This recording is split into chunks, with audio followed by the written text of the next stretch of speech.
Hello first year के बच्चों, आज हम देखेंगे चैप्टर नंबर 14 विभागीय लेखे डिपार्टमेंटल अकाउंट्स।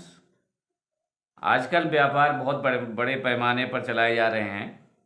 यहाँ तक कि फुटकर व्यापारी भी अपने व्यापार को विशालकाय बनाने का प्रयास करता है। फुटकर व्यवसायियों में बृहद व्यापार का उदाहरण विभागीय स्टोर। बड़े बड़े व्यवसायों को सुचारू रूप से चलाने के लिए उनके कई भागों में उनको बांट दिया जाता है, जिनमें से प्रत्येक भाग को विभाग कहा जाता है। ये सभी विभाग अपने हिसाब को इस प्रकार रखते हैं कि उस विभाग का लाभ या हानि प्रकट हो सके।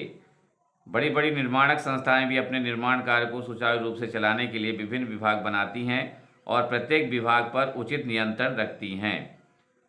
तो इसका मतलब ये हुआ, देखो कि आजकल का जो समय है वो हर व्यक्ति, हर व्यवसायी ये चाहता है कि मेरा व्यापार, मेरा व्यवसाय काफ़ी बढ़े। और जब व्यवसाय बढ़ा लेता है वो, तो उसमें क्या होता है कि फिर अलग अलग उसके डिपार्टमेंट बनते हैं व्यवसाय बढ़ने के बाद, और हर डिपार्टमेंट अपना अपना लाभ हानि, लाभ हो या प्रॉफिट हो, जो भी हो, उस हिसाब से वो अपना लेखा जोखा रखते हैं। मतलब एक डिपार्टमेंट में जितना खर्चा होगा उसका हिसाब वही डिपार्टमेंट रखेगा। पेमेंट है, बिजली का बिल है, सामग्री है, प्रत्यक्ष श्रम है, अप्रत्यक्ष श्रम है, अप्रत्यक्ष सामग्री है या प्रत्यक्ष सामग्री है, जो भी है, सब कुछ हिसाब किताब वही डिपार्टमेंट रखेगा जिस डिपार्टमेंट के अकॉर्डिंग ये सब खर्चे होंगे और आवक जावक होगा। ठीक है। उसके बाद इनका नियंत्रण भी अपने अपने डिपार्टमेंट में ही होता है। एक डिपार्टमेंट का जो प्रबंधक है, जो मैनेजमेंट देखता है, वो अपने ही डिपार्टमेंट का मैनेजमेंट देखेगा, दूसरे विभाग में इंटरफेयर नहीं करेगा। ठीक है। जब व्यापार बहुत से विभागों में बांट दिया जाता है तो इन विभागों के संबंध में जो खाते बनाए जाते हैं उन्हें विभागीय खाते के नाम से जाना जाता है। ये खाते एक निश्चित अवधि के लिए बनते हैं, 1 वर्ष, 6 माह या 3 माह के। इसके बनाने के प्रमुख उद्देश्य विभाग की लागत एवं लाभ हानि ज्ञात करना है। इसको बनाने का, इसके विभागीय खाते बनाने का मेन उद्देश्य क्या है कि व्यवसाय की या उस डिपार्टमेंट की लाभ हानि और लागत कितनी लगी है वो जानने की वो जानना ही लाभ हानि खाता या लागत जानना ही इनका मुख्य उद्देश्य होता है। ये खाते बनाने, कौन से खाते? विभागीय खाते बनाने का मुख्य उद्देश्य है वो व्यापार की, व्यवसाय की लागत और लाभ हानि जानना। अब आपको शाखाओं या विभागों में अंतर देखना है, अंतर करना है, तो मैं टॉपिक बताता हूँ। पहला है स्थान, दूसरा है उद्देश्य, तीसरा है लेखांकन, चौथा है प्रबंध, पांचवा है निर्भरता, छठवां है देशी एवं विदेशी, और 7 है वैधानिक आवश्यकता, और लास्ट है स्वतंत्रता। शाखाओं में कुछ शाखाएं स्वतंत्र हो सकती हैं परंतु विभाग स्वतंत्र नहीं होते। ठीक है। विभागीय लेखों के लाभ के पॉइंट लिख लिए। पहले लाभ हानि ज्ञात करना, दूसरा कार्यकुशलता बढ़ाने में सहायक होना, तीसरा व्यापारिक नीति निर्धारित करने में सहायक होना, चौथा लाभ बढ़ाने में सहायक, पांचवा व्यवसाय की वास्तविक स्थिति का ज्ञान होना। अब ये जो विभागीय लेखांकन है, डिपार्टमेंटल अकाउंटिंग, तो प्रत्येक विभाग अपने क्रय विक्रय, स्टॉक व व्ययों के लिए अलग खाते रखता है। जिस व्यवसाय में विभाग कम होते हैं उनमें एक ही क्रय पुस्तक में सभी विभागों के क्रय का लेखा प्रत्येक विभाग के खाते बनाकर किया जाता है। जिसमें डिपार्टमेंट कम होते हैं उसमें सब विभागों की खरीद का जोड़ एक खाने में, जिसे जोड़ वाला खाना कहते हैं, जोड़ वाला खाना लिखा जाता है। इस प्रकार सभी विभागों की बिक्री एक खानेदार बिक्री बही में की जाती है। इस बही में भी साधारण बिक्री बही के खानों के अतिरिक्त सभी विभागों के लिए खाने रखे जाते हैं।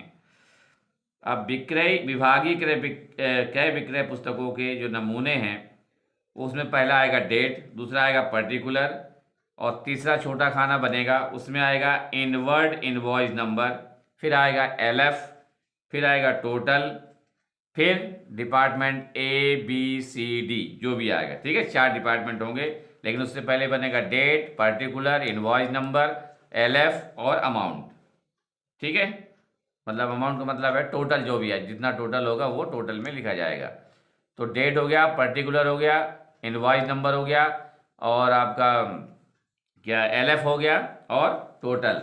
उसके बाद में department A, department B, department B, department C, department D, ये 4-5 जो डिपार्टमेंट, जितने डिपार्टमेंट होंगे सभी उसके खाने कॉलम बना के हम लिखेंगे। ये होता है डिपार्टमेंटल परचेस बुक, ठीक है। और डिपार्टमेंटल सेल्स बुक कैसे होती है, उसमें कितने खाने होते हैं, डेट, पर्टिकुलर, आउटवर्ड इनवॉइस, वहाँ क्या लिखेंगे, इनवर्ड की जगह आउटवर्ड इनवॉइस लिखेंगे, LF लिखेंगे, फिर टोटल लिखेंगे। और डिपार्टमेंट क्या लिखेंगे, department A, department B, department C, department D। तो कितने कॉलम हो गए इसके, 4 तो डिपार्टमेंट है, 5वां टोटल है, 6वां LF है, और 7वां आउटवर्ड इनवॉइस नंबर है, और 8वां पर्टिकुलर है, और 9 जो कॉलम है वो डेट का है, ठीक है। ये ऐसा कर लो, एक डेट का, 2 पर्टिकुलर का, और तीसरा आउटवर्ड इनवॉइस नंबर का, चौथा LF का, 5वां टोटल का। उसके बाद में जितने डिपार्टमेंट होंगे सबके कॉलम अलग अलग बनेंगे, department A, department B, department C, department D, department जो भी जितने भी होते जाएंगे, ठीक है। तो इस प्रकार ये डिपार्टमेंटल सेल्स बुक बनती है। व्ययों का विभाजन जब हम करते हैं इसमें, तो पहला होता है प्रत्यक्ष व्यय। प्रत्यक्ष व्यय का मतलब होता है मटेरियल निर्माण में जितना खर्चा लगता है तुरंत वाला प्रत्यक्ष व्यय, उसको हम प्रत्यक्ष व्यय कहते हैं। जैसे है मजदूरी या अन्य प्रकार के पारिश्रमिक, वो होता है प्रत्यक्ष व्यय। दूसरा है अप्रत्यक्ष व्यय। अप्रत्यक्ष व्यय के संबंध में साधारण निम्नलिखित नियम अपनाए जाते हैं। बिक्री के अनुसार विभाजन, जो व्यय सभी विभागों की बिक्री के लिए एक साथ किए जाते हैं परंतु उनमें से होने वाला लाभ प्रत्येक विभाग को अलग अलग मात्रा में मिलता है, उन व्ययों का विभाजन प्रत्येक विभाग की बिक्री अनुपात में किया जाना चाहिए। इन व्ययों में पहला है बिक्री कमीशन, दूसरा है विज्ञापन, तीसरा है निरीक्षण एवं व्यवस्थापन व्यय, और दूसरा है यात्री विक्रेता का वेतन और अप्राप्य ऋण आदि। ये सारे क्या हैं, अप्रत्यक्ष व्यय। क्षेत्रफल के अनुसार विभाजन, फिर माल का बीमा प्रीमियम, बिक्री हुए माल की लागत, कर्मचारियों की संख्या, बिके हुए माल की संख्या, शुद्ध लाभ के आधार पर, कार के घंटों के आधार पर, क्रय के आधार पर, हैरास मतलब डिप्रेसेशन, और देखभाल के व्यय, अन्य व्ययों का विभाजन, बिना बंटवारे वाले व्यय। ये सारे पॉइंट हैं जो आपको व्ययों के विभाजन में काम आएंगे जब हम सवाल करेंगे। बिना बंटवारे वाले व्यय कौन से होते हैं, इनकम टैक्स, मैनेजर का वेतन एवं पारिश्रमिक, ऋण पर ब्याज, पूंजी पर ब्याज, संचालकों एवं अंकेक्षकों की फीस, ऑडिटर की फीस, ठीक है। तो ये हैं। तो आपको इतना जब तक तैयारी बनाना है, कल हम विभागीय व्यापारी तथा लाभ हानि खाता देखेंगे कैसे बनता है, और विभागीय बैलेंस शीट कैसे बनाई जाती है ये भी, और 2-4 पॉइंट हम देखेंगे कि सौदा क्या होता है, अंतर विभाग के सौदे क्या होते हैं, वो भी कल आपको हम बताएंगे। तब तक के लिए खुश रहिए, पढ़ते रहिए, स्वस्थ रहिए, ठंडी और कोरोना से बच के रहिए। धन्यवाद। कल मिलेंगे इसी टाइम पर।